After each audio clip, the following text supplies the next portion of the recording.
It began on a warm evening in London.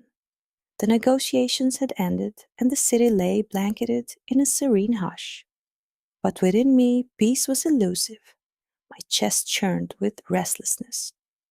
I remembered the moment as if it were yesterday. Hamzat stood at the door of my hotel room, his sharp suit perfectly tailored, his dark eyes brimming with unspoken thoughts.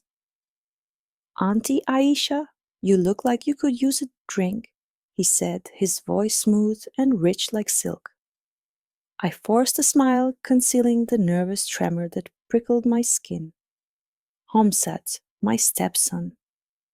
The son of the man who had taken me from Nigeria and brought me to this cold, distant land.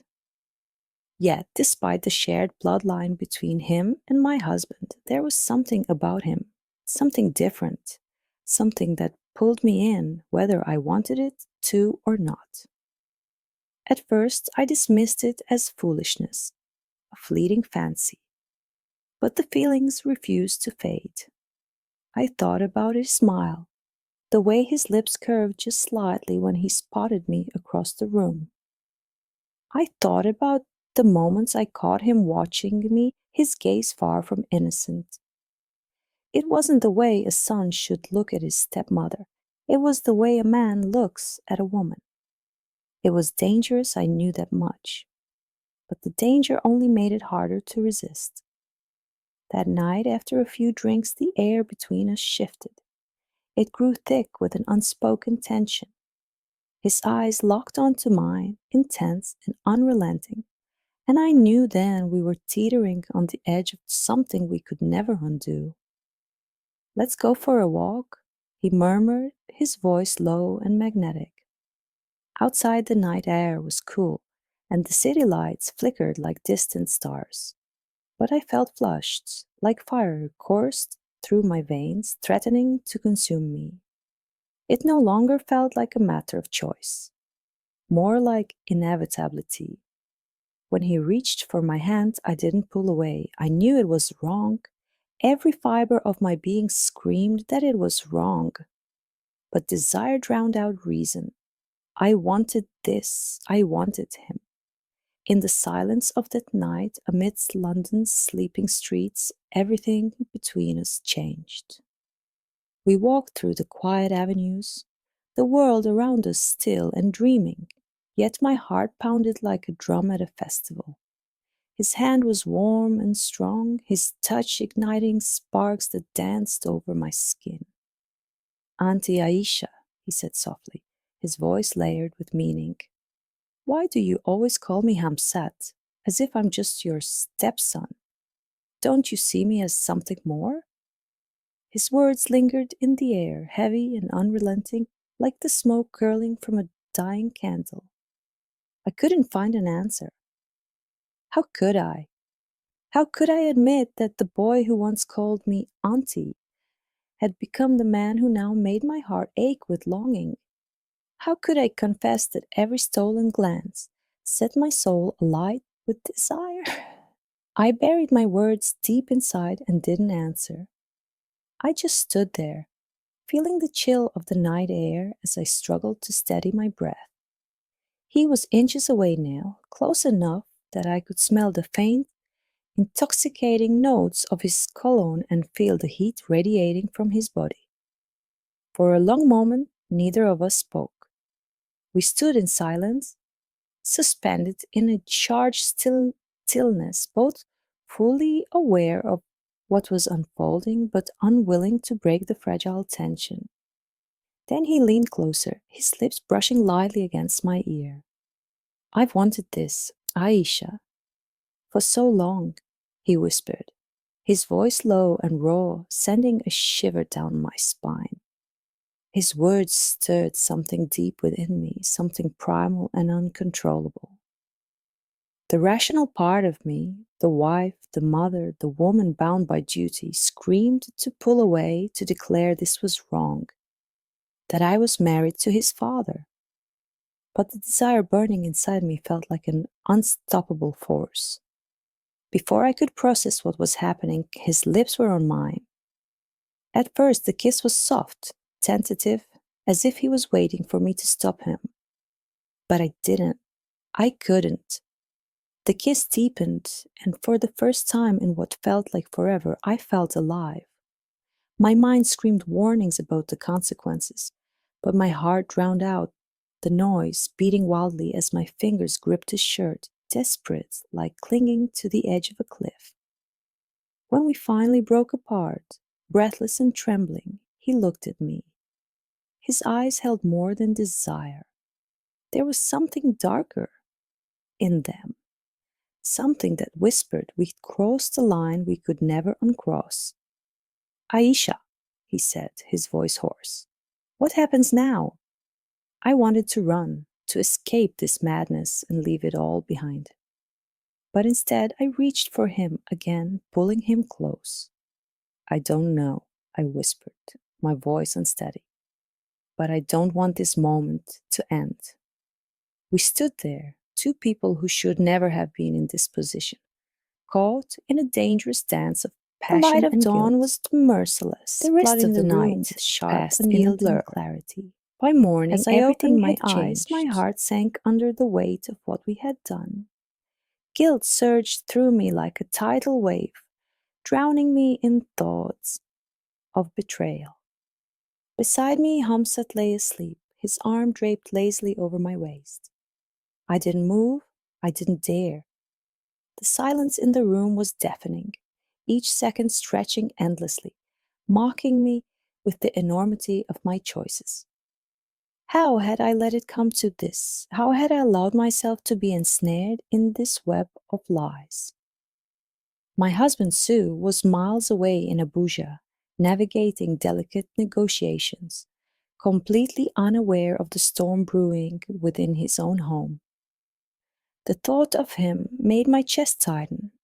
He was a good man, an honorable man, and yet here I was, tangled in the arms of his son, his own flesh and blood.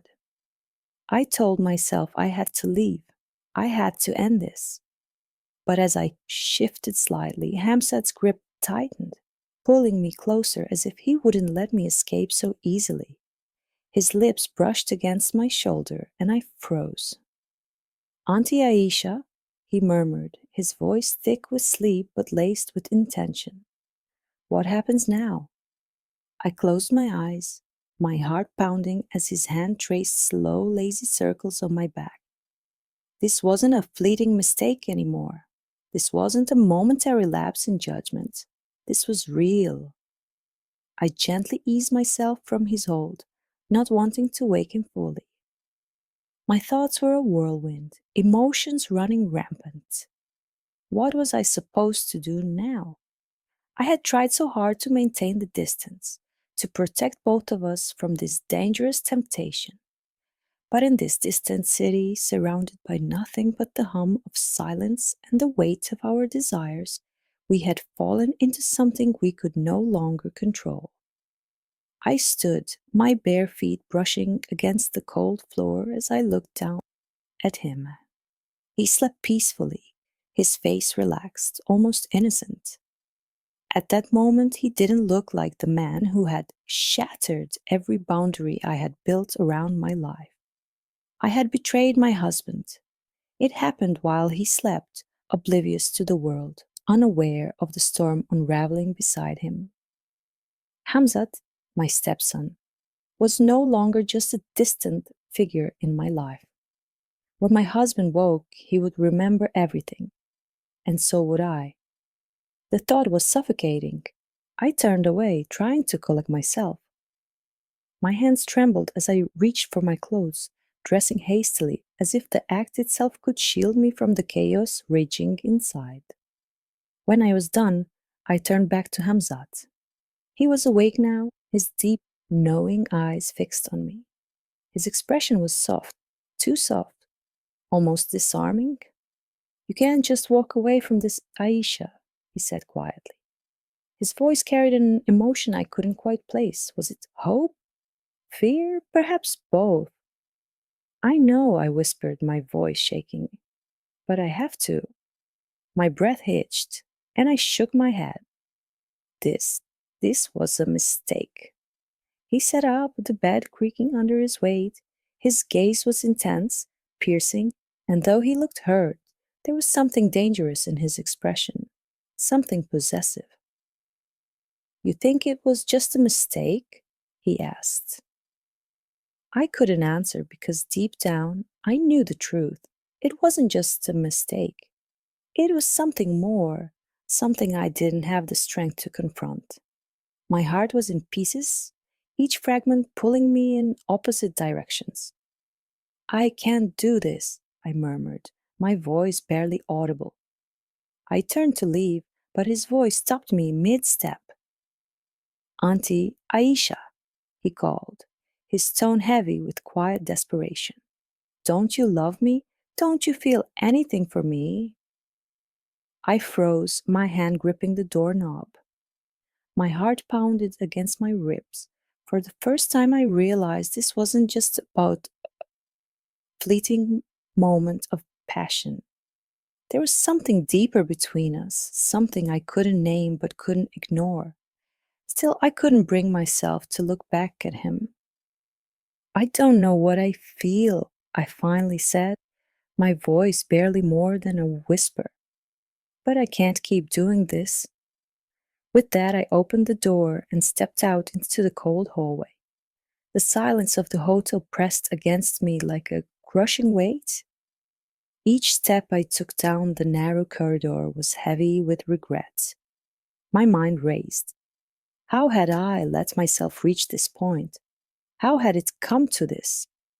I felt like I was losing control with every step I took, sinking deeper into something I knew was wrong. When I reached the elevator, my reflection stared back at me in the polished metal doors. The woman I saw was a stranger, tired, worn, her hair disheveled, her eyes red from sleepless nights and unshed tears.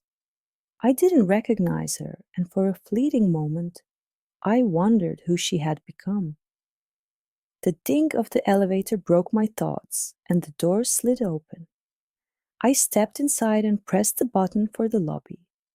The ride down felt endless, as though the elevator was carrying me further. The man at the front desk greeted me with a polite nod, but his words barely registered. When it finally stopped with a jolt, my mind was elsewhere, out into the still with Hamzat. His words, his touch, his presence, they clung to me, pulling at something deep inside. But I forced myself to focus. I had to remember what was at stake: my marriage, my family, my dignity. When I finally reached my room, I collapsed onto the bed, burying my face in the pillow. The world outside blurred as I let the tears come freely. For the moment, I allowed myself to feel everything: the regret, the shame, the overwhelming weight of my choices. This wasn't just about me anymore. It was about the life I had built on a foundation that now felt like it could crumble at any moment. But as I cried, something inside me shifted. I realized that no matter how strong the temptation or how powerful the emotions, I still held the reins to my life. I wasn't powerless. I had let myself be swept away by something dangerous, but I wasn't a victim. I had the ability to choose, to change, to rebuild. Later that evening, I picked up the phone and called my husband. His voice on the other end was warm and steady, just as it always had been. But this time, the sound of his kindness only made the weight of my guilt heavier. I need to talk to you about something, I said, my voice thick with emotion. It's important. There was silence on the other end, and I knew he could sense the seriousness in my tone. Of course, Aisha, he said softly. What's wrong? I opened my mouth to speak, but the words caught in my throat. I swallowed hard, bracing myself for what I was about to confess. I need to tell you the truth, I began, my voice trembling. There's something you don't know, something I deeply regret. The tears I had fought so hard to suppress began to surface again, but this time I didn't hold them back. I was ready to confront my mistakes, ready to face the consequences. In that moment of vulnerability, I realized something profound, something I had overlooked amidst the chaos. My love for Saif was far more important than any fleeting passion. It was stronger, more enduring, and infinitely more valuable than any temptation. Admitting my betrayal was not easy. It wasn't something I took pride in, but it was a necessary step, a step toward healing the wounds I had caused. I didn't know what would come next. Would he forgive me? Could we ever rebuild what had been broken? But there was one thing I knew with absolute certainty. I couldn't keep running from the truth. When the call ended, a strange sense of relief washed over me. The weight of the secret I had carried for so long was lifted. I had faced the hardest part, telling the truth. I had been weak, yes, but now I felt strong enough to take the steps needed to rebuild my life and my marriage. A message for women, ladies. The heart can sometimes lead us down paths we never imagined walking. Temptation is real and emotions can deceive us. But remember this, your worth is not defined by a moment of weakness, a mistake, or a wrong turn. You have the strength to rise above, to choose what is best for you and for those you love. The truth, though painful, is the only way to truly heal. Never let guilt or shame hold you hostage. They do not define you. You can always start over. You are always worthy of love, respect, and the peace that comes from living with honesty. Never be afraid to choose the right path, even when it means facing your hardest truths.